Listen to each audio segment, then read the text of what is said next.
வணக்கம். முதன்மை செய்திகளை பார்க்கலாம். சென்னையில் விநாயகர் சதுர்த்தி பண்டிகைக்காக நிறுவப்பட்ட சிலைகளை கரைப்பதற்கான இடங்களை காவல்துறை அறிவித்துள்ளது. பட்டினப்பாக்கம், நீலாங்கரை, காசிமேடு, திருவொற்றியூர் ஆகிய 4 இடங்களில் விநாயகர் சிலைகளை கடலில் கரைக்கலாம் என அறிவிக்கப்பட்டுள்ளது. பொது இடங்களில் நிறுவப்பட்ட விநாயகர் சிலைகளை அனுமதிக்கப்பட்ட வழித்தடங்களில் ஊர்வலமாக எடுத்து வந்து கடலில் கரைக்கலாம் என தெரிவிக்கப்பட்டுள்ளது. காவல்துறையின் கட்டுப்பாடுகளை மீறுவோர் மற்றும் பொது அமைதிக்கு குந்தகம் விளைவிப்போர் மீது நடவடிக்கை எடுக்கப்படும் என்று காவல்துறை எச்சரித்துள்ளது. விநாயகர் சிலை ஊர்வல பாதுகாப்பு பணியில் 18,500 காவலர்கள் ஈடுபட உள்ளனர்.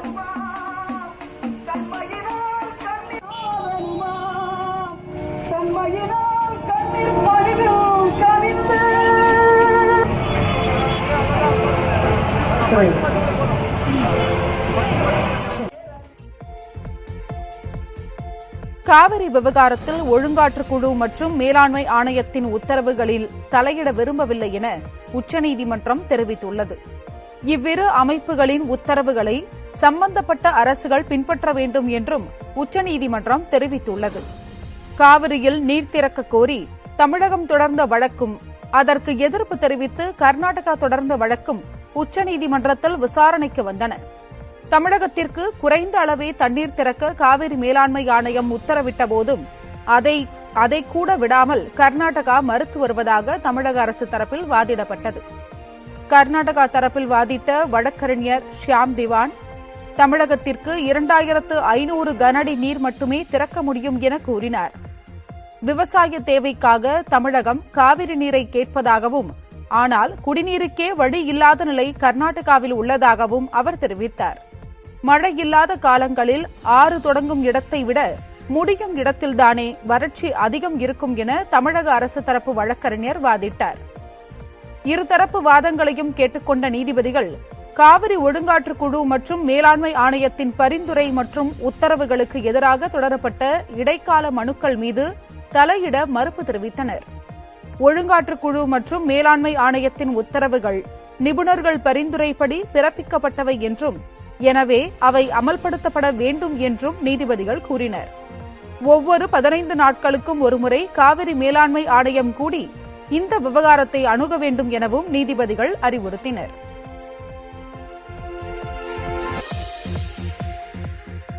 தமிழகத்திற்கு திறக்க வேண்டிய நீரின் அளவை குறைக்க உத்தரவிட முடியாது என நீதிபதிகள் தங்கள் உத்தரவில் தெரிவித்ததாக தமிழக அரசு தரப்பு வழக்கறிஞர் வில்சன் தெரிவித்தார்.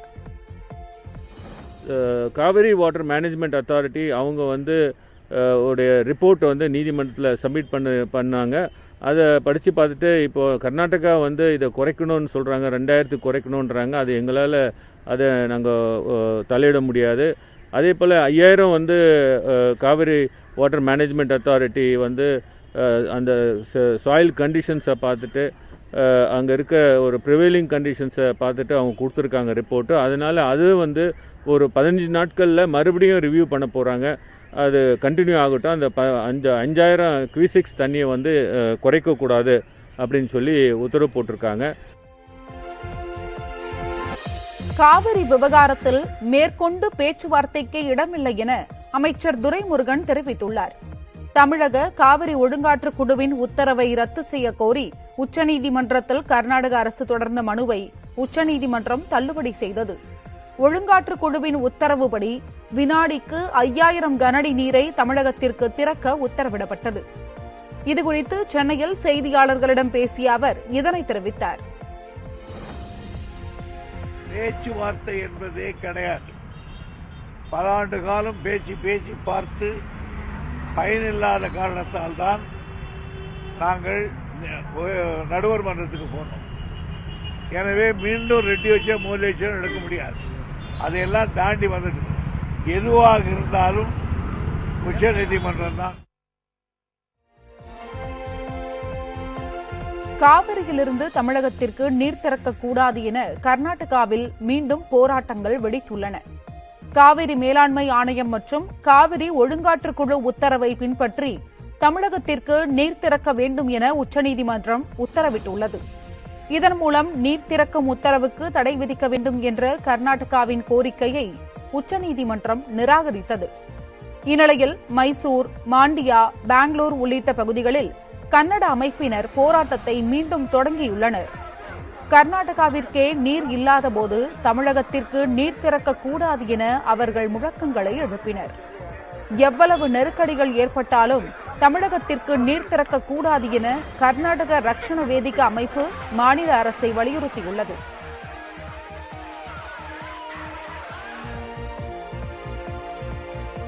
மகளிருக்கு 33 விழுக்காடு இடஒதுக்கீடு அளிக்கும் மசோதா மக்களவையில் நிறைவேற்றப்பட்ட நிலையில் தற்போது மாநிலங்களவையில் தாக்கல் செய்யப்பட்டுள்ளது. புதிய நாடாளுமன்ற கட்டடத்தில் சிறப்பு கூட்டத்தொடர் நடைபெற்று வரும் நிலையில் மக்களவை மற்றும் மாநில சட்டமன்றங்களில் மகளிருக்கு 33 விழுக்காடு இடஒதுக்கீடு வழங்கும் மசோதா நேற்று மக்களவையில் நிறைவேற்றப்பட்டது. 8 மணி நேர விவாதத்திற்கு பின் நடந்த வாக்கெடுப்பில் 454 உறுப்பினர்கள் மசோதாவுக்கு ஆதரவாக வாக்களித்தனர். இதனையடுத்து மசோதா நிறைவேற்றப்பட்டதாக சபாநாயகர் ஓம் பிர்லா அறிவித்தார். இந்நிலையில் மகளிருக்கு 33 விழுக்காடு இடஒதுக்கீடு வழங்கும் மசோதாவை மத்திய சட்டத்துறை அமைச்சர் அர்ஜுன் ராம் மேக்வால் மாநிலங்களவையில் தாக்கல் செய்தார். அப்போது பேசிய அவர், இந்த மசோதா மூலம் மக்களவை மற்றும் மாநில சட்டமன்றங்களில் 1/3 பங்கு இடங்கள் பெண்களுக்கு ஒதுக்கப்படும் என தெரிவித்தார். தொடர்ந்து பேசிய அவர், இந்த மசோதா மூலம்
காலியாக உள்ள 90 விழுக்காடு இடங்களால் தனியார் மருத்துவக் கல்லூரிகள் பாதிக்கப்பட்டுவிடக் கூடாது என்பதற்காகவே இந்த முடிவு எடுக்கப்பட்டுள்ளதாக அன்புமணி குற்றம் சாட்டியுள்ளார்.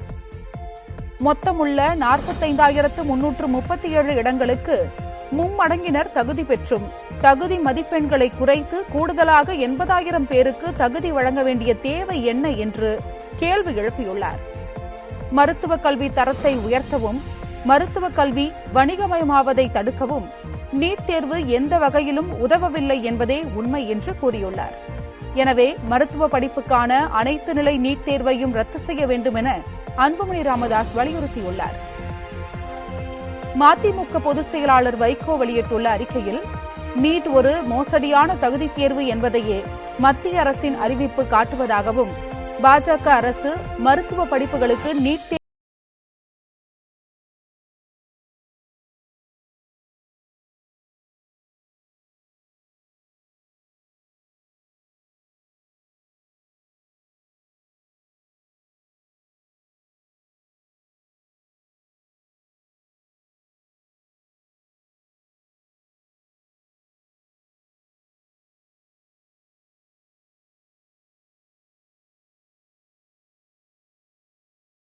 பொறுத்தவரை அண்ணாமலைக்கும் அனைத்து இந்திய அண்ணா திராவிட முன்னேற்ற கழகத்துக்கும் பிரச்சனை இருக்கா? இல்லை.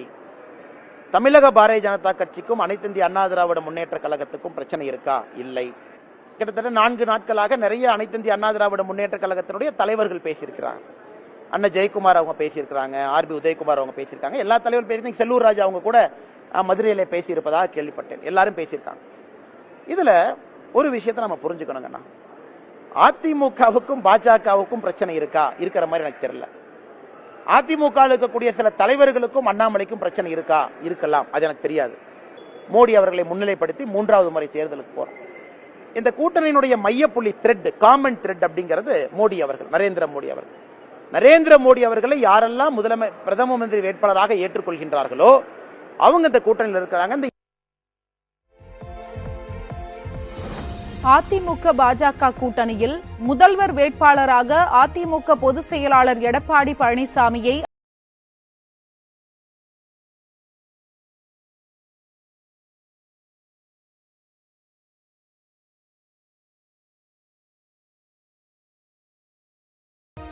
அவர் நடைபயணம் செய்யட்டும், வைக்கட்டும், அவர் கட்சியை வளர்க்கட்டும். அது வளர்க்க நமக்கு இதுதான். நாங்களும் மோடிஜி தான் நாளை பிரதமராக வரணும்னு நினைக்கிறோம். அவரும் நாளை நாங்க சொல்றோம், இந்தியாவுக்கு பிரதமர் மோடிஜி, தமிழ்நாட்டின் முதலமைச்சர் எடப்பாடியார். இது பாரதிய ஜனதா அறிவிக்கணும். நம்முடைய பிரதம மந்திரி நரேந்திர மோடி அவர், அதான் என்டிஏவுடைய கோர். அதை அனைத்து இந்திய அண்ணா திராவிட முன்னேற்ற கழகம் ஏத்துக்கிறாங்களா? ஏத்துக்கிறாங்க. சோ நான் எந்த பிரச்சனையும் பார்க்கல. இன்னைக்கு செல்லூர் ராஜா சொல்லியிருக்காங்க, இந்த மாதிரி மத்தியில பிரதமராக மோடி அவர்களும் மாநிலத்தில் எடப்பாடி அவர்களையும் பாரதிய ஜனதா கட்சி அறிவிக்கணும்னு. இது நான் எப்படி அறிவிப்பாங்க? எனக்கு தெரியாது. இது தேசிய தலைவர்கள், அங்க இருக்கக்கூடிய நம்முடைய தேசிய தலைவர் அவங்க சொல்லணும். பாஜகவுடன் கூட்டணி இல்லை என்பதை எடப்பாடி பழனிசாமி உறுதிப்படுத்த வேண்டும். அப்படி உறுதிப்படுத்தினால் அவர் சிறை செல்வார் என ஓபிஎஸ் ஆதரவாளர் புகழேந்தி தெரிவித்துள்ளார். கோவையில் செய்தியாளர்களிடம் பேசிய அவர் இவ்வாறு கூறியுள்ளார்.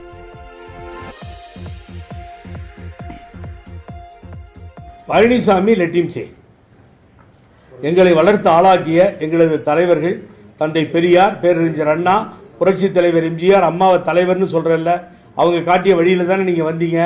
அவர்களோடு அவர்களை அசிங்கமாக பேசிய பின்னால் பாரதிய ஜனதா கட்சியோடு எங்க அம்மா சொன்ன முடிவிலிருந்து தனியார் தப்பா போயிட்டோம். இனிமேல் கூட்டணி இல்லை என்பதை நானும் உறுதிப்படுத்துகிறேன். ஜெயக்குமார் சொன்னதுதான் உண்மைன்னு சொல்லிட்டா பிரச்சனை முடிஞ்சிருக்கு. அப்புறமா அரெஸ்ட் பண்ணிடுவோம், வேற ஒன்றும் பெருசா நடக்காது. ஒரு வாரம் 10 நாள்ல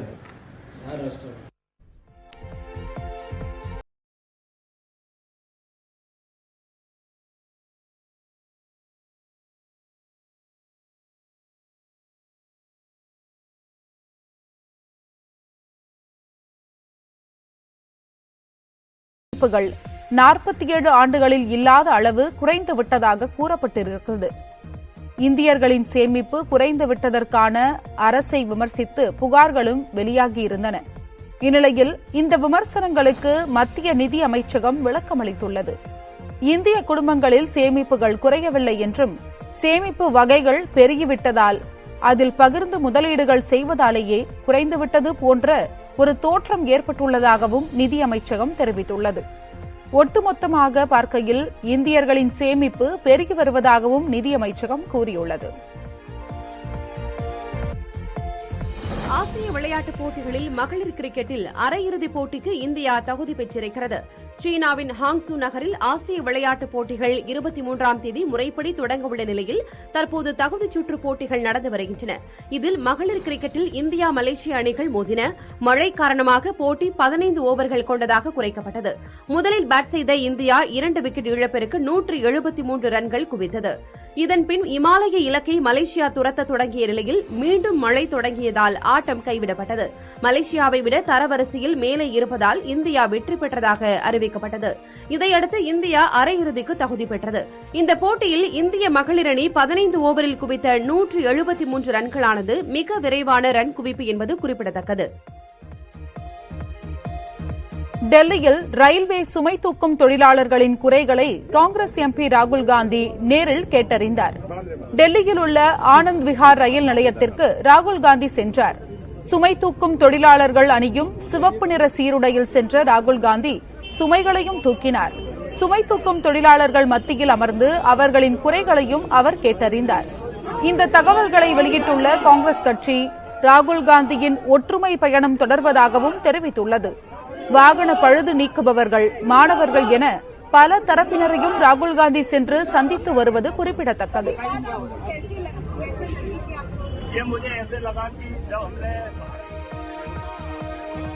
சந்திரபாபு நாயுடுவை கைது செய்ததற்கு கண்டனம் தெரிவித்து ஆந்திர மாநில சட்டசபையில் சபாநாயகர் இருக்கையை முற்றுகையிட்டு தெலுங்கு தேசம் கட்சி சட்டமன்ற உறுப்பினர்கள் போராட்டம் நடத்தினர்.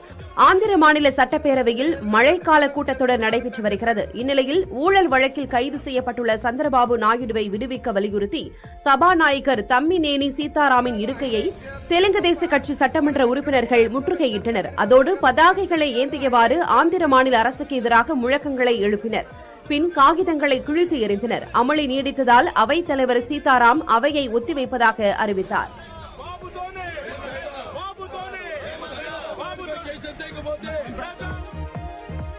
நாடாளுமன்ற அரசியல் சாசன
விதிமீறல் வழக்கு இருப்பதாகவும் அவருக்கு ஜாமீன் வழங்கக்கூடாது என்றும் அரசு தரப்பு வழக்கறிஞர் வாதிட்டார்.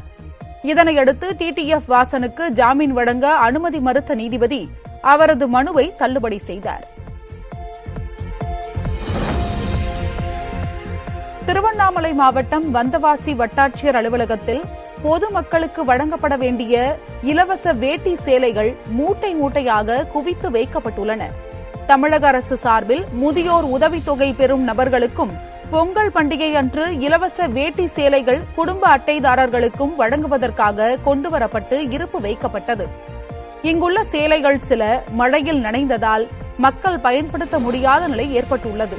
குறிப்பாக வேட்டி சேலைகளை முறையாக வழங்கவில்லை என மக்கள் குற்றம் சாட்டியுள்ளனர்.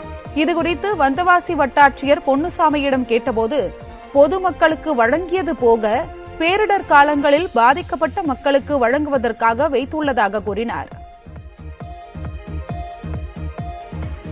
செங்கல்பட்டு மாவட்டம் புதுப்பட்டினத்தில் வணிகர் சங்கத்தினர் கடைகளை அடைத்து ஆர்ப்பாட்டத்தில் ஈடுபட்டனர். புதுப்பட்டினம் பேருந்து நிலையத்தில் இருந்த கடைகளை ஆக்கிரமிப்பு என கூறி வருவாய்த்துறையினர் அகற்றியதை கண்டித்து இந்த போராட்டம் நடத்தப்பட்டது.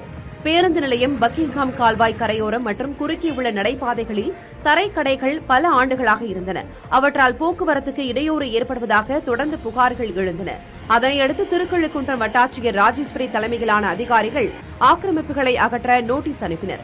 யாரும் கடைகளை காலி செய்யாததால் கடந்த 13ஆம் தேதி சில கடைகள் பொக்லைன் மூலம் அகற்றப்பட்டன. அதனால் தங்களுடைய வாழ்வாதாரம் பாதிக்கப்பட்டுள்ளதாக கூறி வணிகர் சங்கத்தினர் கடைகளை அடைத்து ஆர்ப்பாட்டத்தில் ஈடுபட்டனர். முன் அறிவிப்பு இன்றி தங்களுடைய கடைகளை வருவாய்த்துறையினர் அகற்றிவிட்டதாகவும் அவர்கள் குற்றஞ்சாட்டுகின்றனர். அப்புறப்படுத்தப்பட்ட கடைகளுக்கு இழப்பீடு வழங்கவும் ஆர்ப்பாட்டத்தின் போது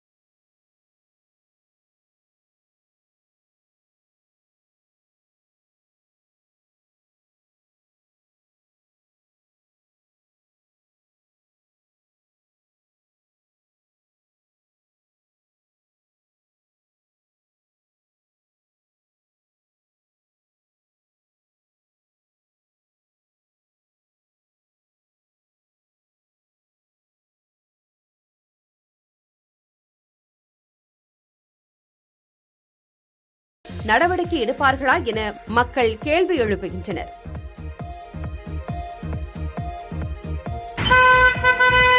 வேலூர் அருகே ஐடி ஊழியரின் வீட்டில் 50 சவரன் நகைகளை திருடிய பக்கத்து வீட்டுக்காரரை காவல்துறையினர் கைது செய்தனர். வேலூர் தொரப்பாடி ராம்செட் நகரைச் சேர்ந்தவர் ஐடி ஊழியர் பாலாஜி. இவருடைய மனைவி மோகனப்பிரியா அரசு பள்ளி ஆசிரியையாக பணிபுரிகிறார். கடந்த 3ஆம் தேதி இவர் திருப்பதிக்கு சென்ற நிலையில் குடும்பத்தினர் வெவ்வேறு கோவில்களுக்கு சென்றுள்ளனர். இந்த நேரத்தில் அடையாளம் தெரியாத நபர் ஒருவர் வீட்டின் பீரோவை உடைத்து 50 சவரன் நகைகளை திருடியதாக கூறப்படுகிறது. இதனையடுத்து பாலாஜி அளித்த புகாரின் பேரில் விசாரணையில் ஈடுபட்ட காவல்துறையினர் அருகில் உள்ள கண்காணிப்பு புகைப்பட கருவி காட்சிகளை ஆய்வு செய்தனர். மேலும் பக்கத்து வீட்டுக்காரர்களை விசாரித்தபோது வெங்கடேஷ் என்பவர் முரணாக பதிலளித்ததாக கூறப்படுகிறது. அவரிடம் தீவிர விசாரணை மேற்கொண்டதில் பாலாஜி மற்றும் அவரது குடும்பத்தினர் வீட்டில் இல்லாத நேரமாக பார்த்து திருட்டில் ஈடுபட்டதும் திருவண்ணாமலையில் உள்ள தனியார் வங்கியில் நகைகளை பதுக்கி வைத்திருப்பதும் தெரியவந்தது. இதனையடுத்து காவல்துறையினர் வங்கியில் இருந்த நகைகளை மீட்டனர். கனடாவில் மேலும் ஒரு காலிஸ்தான் பிரிவினைவாதி சுட்டுக் கொல்லப்பட்டார். கனடாவில் காலிஸ்தான் பிரிவினைவாத அமைப்பு ஒன்றின் தலைவரான ஹர்தீப் சிங் நிஜார் கடந்த ஜூன் மாதம் கொல்லப்பட்டார். இதன் பின்னணியில் இந்தியா இருக்கக்கூடும் என கனடா பிரதமர் ஜஸ்டின் ட்ரூடோ தெரிவித்திருந்தார். இதைத் தொடர்ந்து இந்திய தூதரக அதிகாரி ஒருவரை தங்கள் நாட்டிலிருந்து வெளியேற கனடா உத்தரவிட்டது. இதற்கு பதிலடியாக கனடா தூதரக அதிகாரி ஒருவரை நாட்டிலிருந்து வெளியேற இந்தியா உத்தரவிட்டது. இதனால் இரு நாட்டு உறவுகளில் விரிசல்கள் ஏற்பட்டுள்ள நிலையில் தற்போது கனடாவில் மேலும் ஒரு காலிஸ்தான் பிரிவினைவாதி சுட்டுக் கொல்லப்பட்டுள்ளார். 2 கும்பல்களுக்கு இடையே நடந்த துப்பாக்கிச் சண்டையில் சுட்டுக் கொல்லப்பட்டதாக தகவல்கள் கிடைத்துள்ளன. சுட்டுக் கொல்லப்பட்ட காலிஸ்தான் பிரிவினைவாதி 2017ஆம் ஆண்டு போலி ஆவணங்கள் மூலம் கனடா சென்றது தெரியவந்துள்ளது. பிரதமர் நரேந்திர மோடி அவரது சொந்த தொகுதியான வாரணாசிக்கு வரும் 23ஆம் தேதி செல்கிறார். ஒருநாள் பயணமாக செல்லும் அவர் மதியம் 1:30 மணியளவில் வாரணாசியில் அமையவுள்ள சர்வதேச கிரிக்கெட் மைதானத்திற்கு அடிக்கல் நாட்டுகிறார். சுமார் 450 கோடி ரூபாய் மதிப்பீட்டில் 30 ஏக்கர் பரப்பளவில் இந்த மைதானம் உருவாக்கப்பட உள்ளது. இந்து கடவுளான சிவனின் உருவத்தை அடிப்படையாக வைத்து இந்த மைதானம் உருவாக்கப்பட உள்ளதாக கூறப்படுகிறது. ஒரே நேரத்தில் 30,000 நபர்கள் அமர்ந்து கிரிக்கெட் பார்க்கும் வகையில் கேலரிகள் அமைக்கப்பட உள்ளன. மைதானத்திற்கு அடிக்கல் நாட்டிய பிறகு 2023ஆம் ஆண்டுக்கான காசி சமஸ்கிருத மகோத்சவம் நிகழ்ச்சியிலும் பிரதமர் மோடி பங்கேற்க உள்ளார். அதன் தொடர்ச்சியாக உத்தரப்பிரதேச மாநிலம் முழுவதும் சுமார் 1115 கோடி ரூபாய் மதிப்பில் கட்டப்பட்ட சிறப்பு பள்ளியையும் திறந்து வைக்க உள்ளார். கொரோனா காலத்தில் பெற்றோரை இழந்த குழந்தைகள், மீட்கப்பட்ட குழந்தை தொழிலாளர்களுக்காக மாநிலம் முழுவதும் 16 பள்ளிக்கூடங்கள் கட்டப்பட்டுள்ளன. ஒவ்வொரு பள்ளிக்கூடங்களும் 10 முதல் 15 ஏக்கர் பரப்பளவில் கட்டப்பட்டுள்ளன. காரைக்கால் அருகே ஆழ்துளை கிணறு அமைப்பதற்கு கிராம மக்கள் மற்றும் விவசாயிகள் எதிர்ப்பு தெரிவித்து பொதுப்பணித்துறை அதிகாரிகளிடம் வாக்குவாதத்தில் ஈடுபட்டனர். வடமட்டம் கிராமத்தில் ஏராளமான விவசாயிகள் நிலத்தடி நீரை நம்பி விவசாயம் செய்து வருகின்றனர். கோட்டிச்சேரி பகுதிக்கு குடிநீர் தேவைக்காக வடமட்டம் கிராமத்திலிருந்து ஆழ்துளை கிணறு மூலம் குடிநீர் செல்வதற்காக பொதுப்பணித்துறை அதிகாரிகள் திட்டமிட்டு அதற்கான பணிகளை தொடங்கினர். வடமட்டம் கிராமத்தில் ஆழ்துளை கிணறுகள் அமைத்தால் தங்களின் பகுதியில் நிலத்தடி நீர் பாதிக்கப்படும் என்று எதிர்ப்பு தெரிவித்து புதிய ஆழ்துளை கிணறு அமைக்கும் பணியில் ஈடுபட்டிருந்த பொதுப்பணித்துறை அதிகாரிகளிடம் அந்த பகுதி பொதுமக்கள் மற்றும் விவசாயிகள் வாக்குவாதத்தில் ஈடுபட்டனர். திருப்பத்தூர் அருகே படிக்கும் வயதில் காதல் போன்ற விஷயங்களில் கவனம் செலுத்தாமல் படிப்பில் கவனமாக இருக்கும்படி கல்லூரி மாணவிகளுக்கு மாவட்ட ஆட்சியர் அறிவுறுத்தினார். கந்தளையில் பழங்குடியின மாணவிகளுக்கான விடுதியை மாவட்ட ஆட்சியர் பாஸ்கர பாண்டியன் திறந்து வைத்து அதன் உட்கட்டமைப்புகளை ஆய்வு செய்தார். பிறகு கல்லூரி மாணவிகளிடம் பேசிய அவர் காதல் போன்ற விஷயங்களில் கவனம் செலுத்தினால் வாழ்க்கை திசை மாறி போகும் என கூறினார். விடுதியில் மாணவிகளுக்கான நூலகம் ஏற்பாடு செய்யப்பட்டுள்ளதை குறிப்பிட்ட அவர் மாணவிகள் அதை பயன்படுத்தி அரசு வேலைக்கான தேர்வுகளை எழுதி வெற்றி பெற வேண்டும் என அறிவுறுத்தினார். தஞ்சாவூர் அருகே இலைக்கருகல் நோயால் பாதிக்கப்பட்ட நெல்மணிகளுக்கு உரிய நிவாரணம் வழங்க விவசாயிகள் வலியுறுத்தினர். தஞ்சாவூர் மாவட்டம் பாபநாசம் மற்றும் அதன் சுற்றுவட்டார பகுதிகளான 10க்கும் மேற்பட்ட கிராமங்களில் விவசாயிகள் 1000 ஏக்கருக்கு மேல் குறுவை சாகுபடி செய்தனர். ஆற்று நீரை கொண்டு சாகுபடி செய்த நிலையில் இலைக்கருகல் நோயால் 500க்கும் மேற்பட்ட ஏக்கர் பயிர்கள் பாதிக்கப்பட்டுள்ளதாக விவசாயிகள் வேதனை தெரிவித்தனர். குறுவை சாகுபடியின் போது ஏற்பட்ட தண்ணீர் பற்றாக்குறையே காரணம் என கூறிய அவர்கள் தற்போது வருவாய் குறைவினால் அறுவடை கூலிக்கு கூட பற்றாக்குறை ஏற்பட்டிருப்பதாக தெரிவித்தனர். எனவே வேளாண் துறை அதிகாரிகள் தங்கள் வயல்களை ஆய்வு செய்து உரிய நிவாரணம் வழங்க நடவடிக்கை எடுக்க வேண்டும் என கோரிக்கை விடுக்கின்றனர். ஒரு இடத்துல நின்று எடுத்தோம்னா இவ்வளவு பதர் போயிடுது.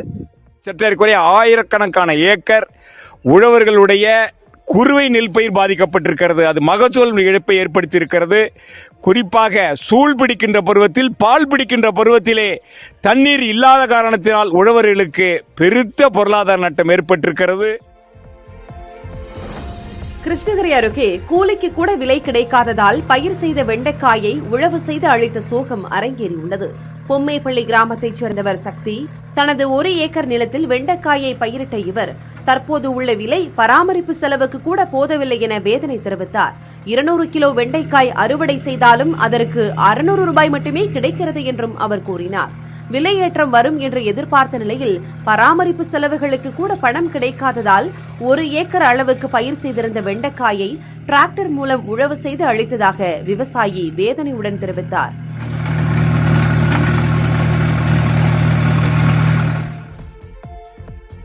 சந்திரபாபு கைது செய்யப்பட்டதை பார்க்கும்போது எனக்கு பயம் வருகிறது என நடிகர் விஷால் கூறியுள்ளார். ஆந்திர மாநில முன்னாள் முதல்வரும் தெலுங்கு தேசம் கட்சியின் தலைவருமான சந்திரபாபு நாயுடு திறன் மேம்பாடு வழக்கில் கைது செய்யப்பட்டு மத்திய சிறையில் அடைக்கப்பட்டுள்ளார். இந்நிலையில் அண்மையில் விஷால் நடிப்பில் வெளியான மார்க் ஆண்டனி படத்தின் வெற்றி விழா ஹைதராபாத்தில் நடைபெற்றது. அதில் பேசிய விஷால் சந்திரபாபு போன்ற தலைவருக்கு இதுபோன்ற நிலை ஏற்பட்டால் சாமானியர்களின் கதி என்ன எனவும் இருப்பினும் இறுதியில் நீதி வெல்லும் எனவும் கூறினார்.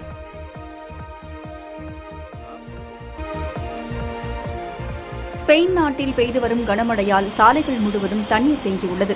ஸ்பெயினின் கிழக்கு கடற்கரை பகுதிகளில் வெள்ளத்தால் பொதுமக்கள் வீடுகளுக்குள் முடங்கியுள்ளனர். பொதுமக்கள் தேவையற்ற பயணங்களை தவிர்க்குமாறு ஸ்பெயின் அரசு அறிவுறுத்தியுள்ளது. வீதிகள் முழுவதும் தண்ணீர் சூழ்ந்துள்ளதால் நகரமே வெள்ளக்காடாக காட்சியளிக்கிறது.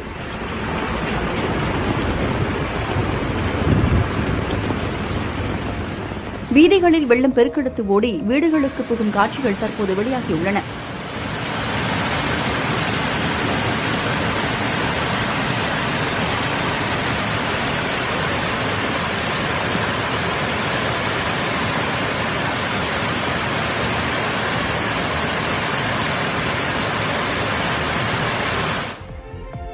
இலங்கையில் பள்ளத்தில் தவறி விழுந்த யானையை வனத்துறையினர் பாதுகாப்பாக மீட்டனர்.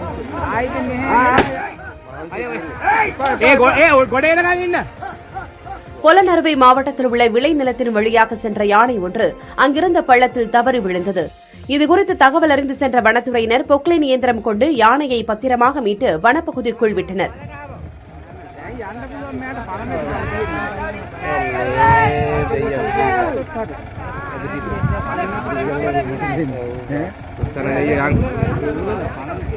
మననే కాగులే హిరియర్లో తెలుసు ఎండ ఎండ ఎండ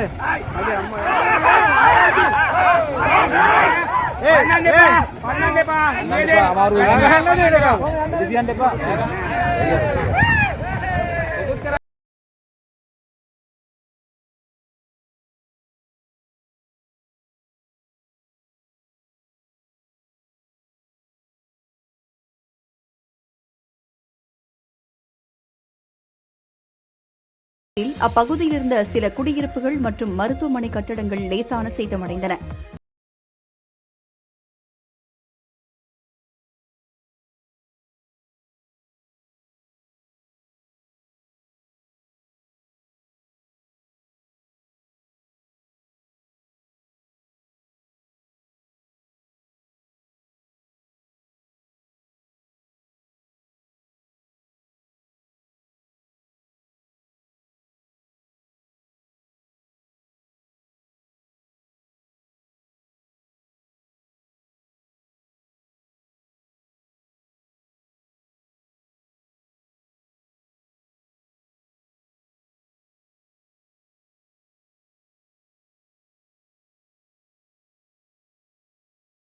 பொறுப்பிலிருந்து தர்ஷுன் ஷனக்கா விலகியதாக கூறப்படுகிறது.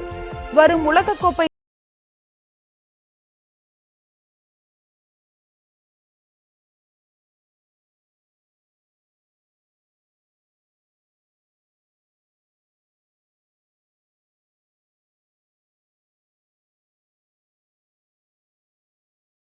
தொடரும்.